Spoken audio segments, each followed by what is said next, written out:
Okay, this is the 2023 West Coast Elite Hockey Junior Exposure Camp. It's put on by Brent Go and Brandon West. So they have about 20 different coaches and scouts show up anywhere from the BCHL to the NHL to D1 college, AJHL, MJHL, just all over. So the coaches do a great job. They do.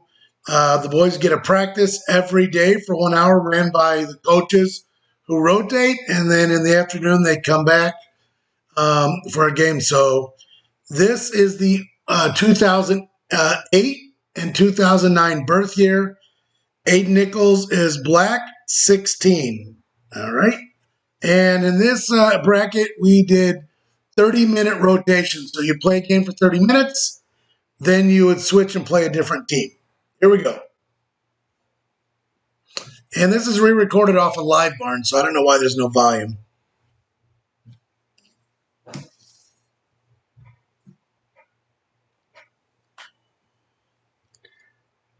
The other thing that's good about the reffing, they pretty much let everything go, so it flows pretty good. So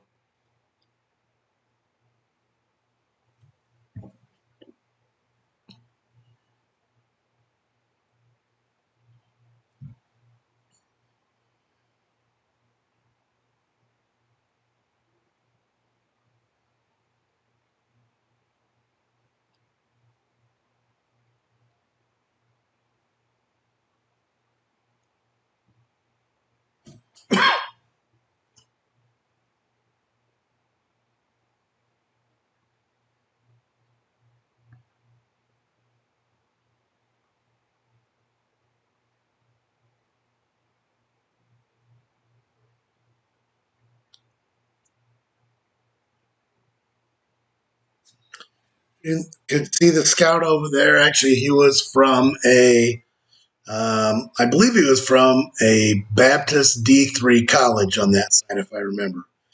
Don't have the names, I apologize. But they did a great job of standing on the bench. They'd give a little coaching, some advice, and great to sit down and talk to the kids afterwards. Very open. I've been to a lot of different camps, a lot of combines where the coaches they're available, but they're just going busy. These guys would just sit down with you and talk to the kids and spend a lot of quality time. So I would say the best camp I've ever been to. It's Tuesday, Wednesday, Thursday, Friday. And again, you get a practice every single day for an hour, a couple hours off, and a game.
Yeah, and just to give you an idea, and I don't know if I have all the coaches, but there was Bentley University, Canisius College, Dartmouth. So those are both D1. I'm not sure about Bentley. I think that might be there too. Victoria Grizzlies, which is BCHL, they had their GM head coach and assistant coach there. You had the Lloydmeister Bobcats from the AJHL, Notre Dame Mountains SJHL, Titans MJHL, Wolverines MJHL, MJHL, NAHL, NAHL Mud Dogs. Trying to see who else I can think of. Uh, NHL. I think there's like two other NHL. So they had a good mix of everyone here. So it was kind of nice. Also did a after the day one. Well, in between they do a nice seminar where they go from entry level for tier three, then coaches from tier two talk, BCHL tier one will talk. Then you have Division three and Division one colleges talk. So what it takes, and they all were great about kind of merging of what it takes to get to the next level. So there's Aydan right there, next shift.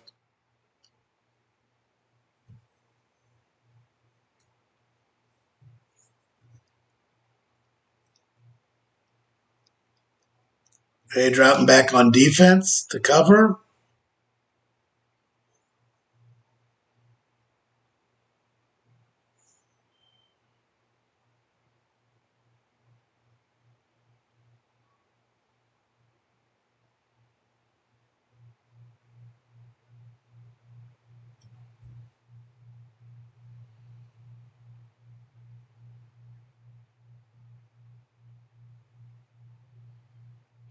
So hard to go back and watch on live barn. It always looks so much slower than it is in person. I know the kids were zooming out there.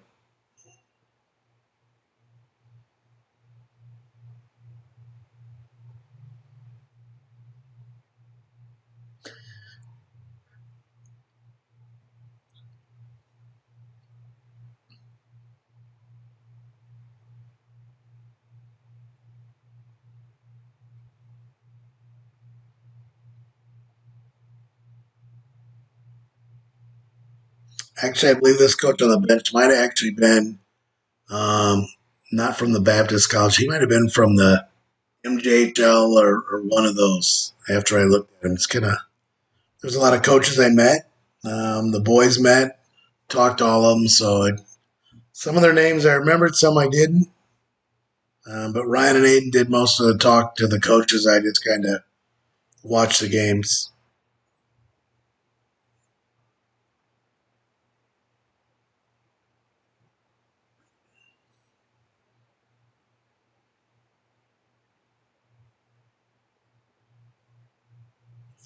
This is a futures division. Like I said, everyone gets the emails for all the futures camps and all that, where they guarantee you maybe 4 games. But this was only $600, and again, you're getting 4 hours of practice with different coaches, D1, BCHL, everything. They're getting some seminars in between, and then they're getting a game. So I was pretty impressed. You're talking about 8 hours on the ice about. So compared to other camps, they have 4. So, and this is more personal touch with the coaches and scouts.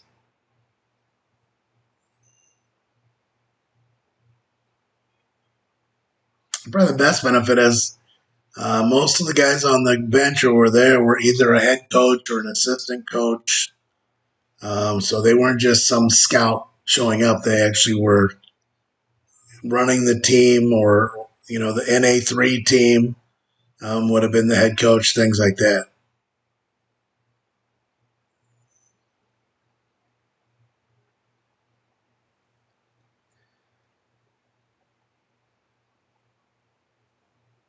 Other thing that I liked is that you overly, when you play, didn't have to uh, register for a position and you're stuck there. A lot of times in the camp, you put D, you're doomed. The kid skating with the puck was Jake. He's normally defense. And they were short one day or a kid hurt, so they swapped. So it's kind of nice that it allowed him to show his talent both ends. Defensively as a defenseman, offensively.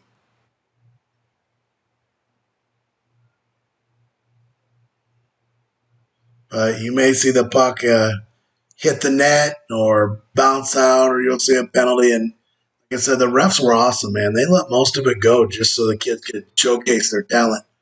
Up here in the stands, a lot of coaches. If you look up top, those guys by themselves individually, a lot of times you would just see two, three, four coaches sitting there, and then all behind here, starting from this beam over, maybe this beam over, is all coaches. So they have a restaurant there and they shut the restaurant off so the coaches could literally just sit there. So you look at the window and there may be 10, 12, 14 coaches with their laptops out or paper taking notes, watching the game, which is great. Just because you see them the whole week sitting there taking notes and watching, which I kind of enjoyed. A lot of times I've been to a combine, you don't know who a scout is, and they're walking around and going to 4 or 5 different rinks. Um, the way Brando and Brent have this done is they'll have hair, but then they have kids swap on the other rink, so they use both rinks. But it's kind of nice that you'll be able to see back there. Like I said, if you look between the windows, you'll see all the coaches sitting there watching.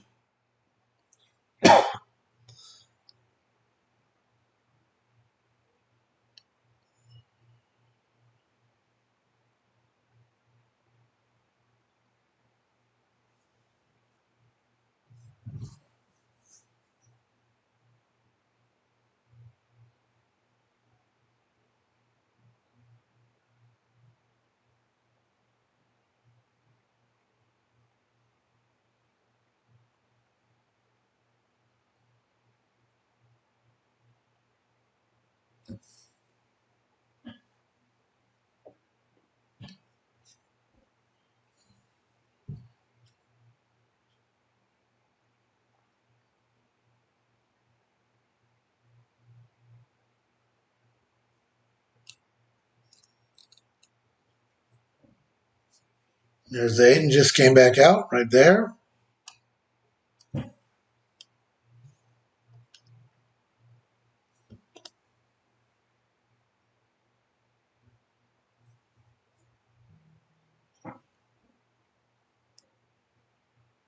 But you can tell it's kind of nice right there. The ref would just say, play it. So it just kept a good flow. You didn't have a lot of downtime where kids were standing around waiting for face-offs. It was just straight gameplay.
Aydan just got back out there.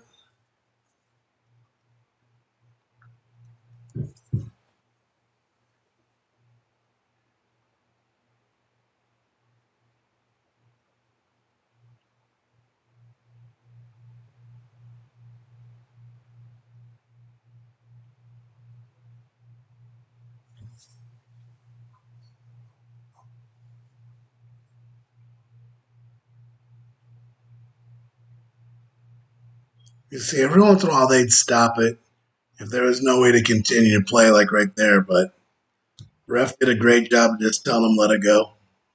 All right, Aydan taking center.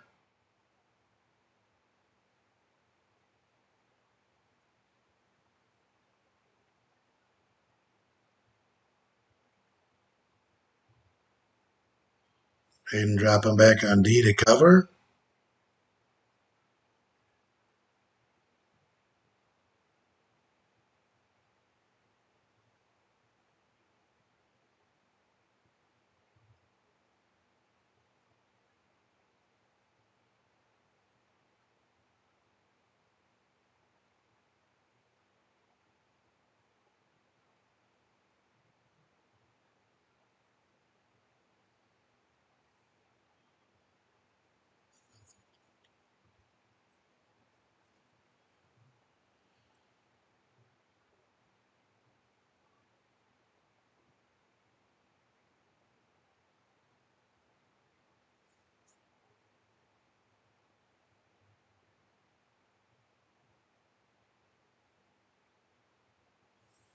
Also, I thought all the kids did great about shift changing.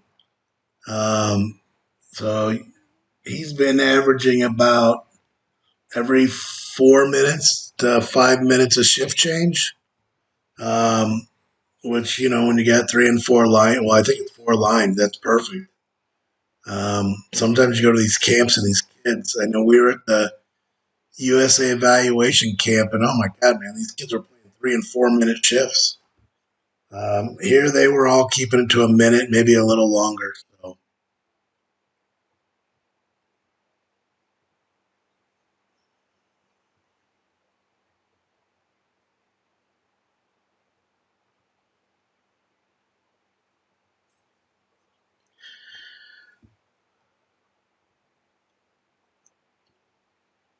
another thing was cool. I saw a couple coaches actually videoing with their phone and then showing the kids when they got off, which I thought was kind of nice.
Aydan just got back out.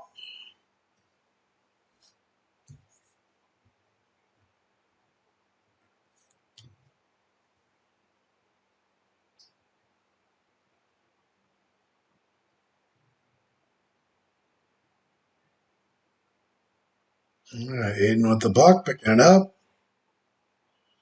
His team's getting a line change. Way to turn around. Sauce. Oh, if you could have caught that, that'd have been a good one.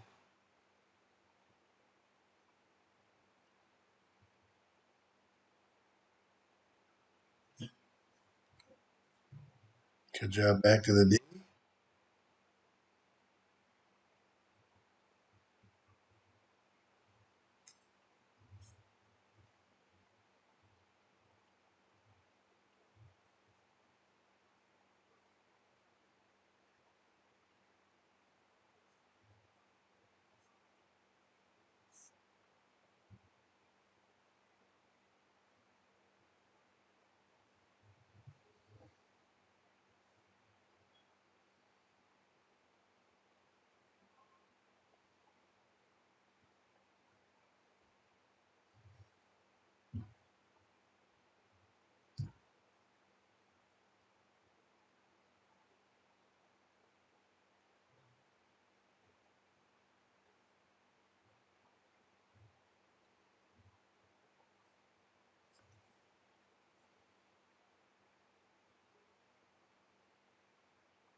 Other thing is good if you look at the bench, you can see a great mix of kids.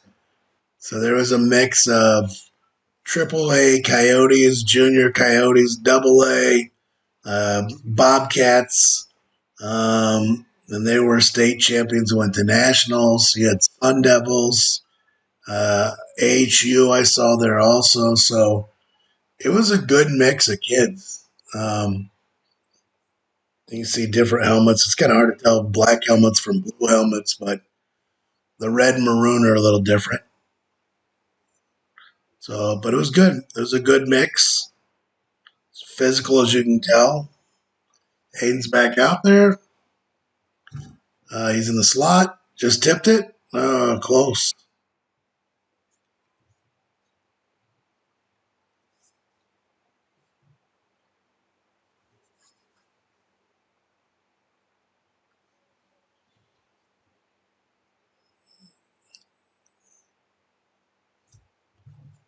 Right, live barn switched over.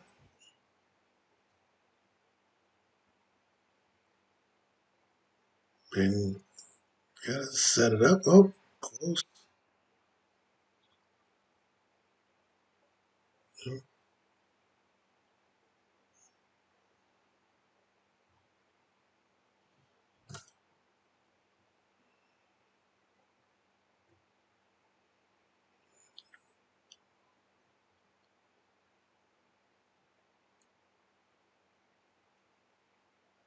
Good press.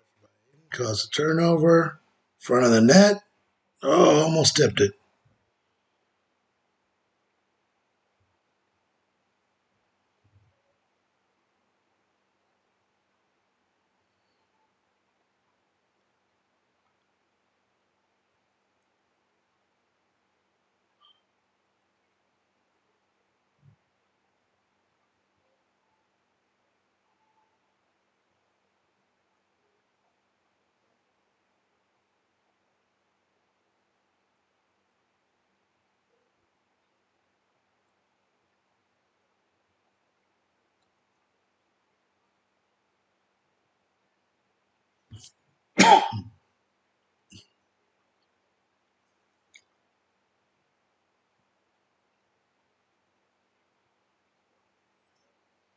Zenzo trying to pull between the legs. It was close. He almost got it.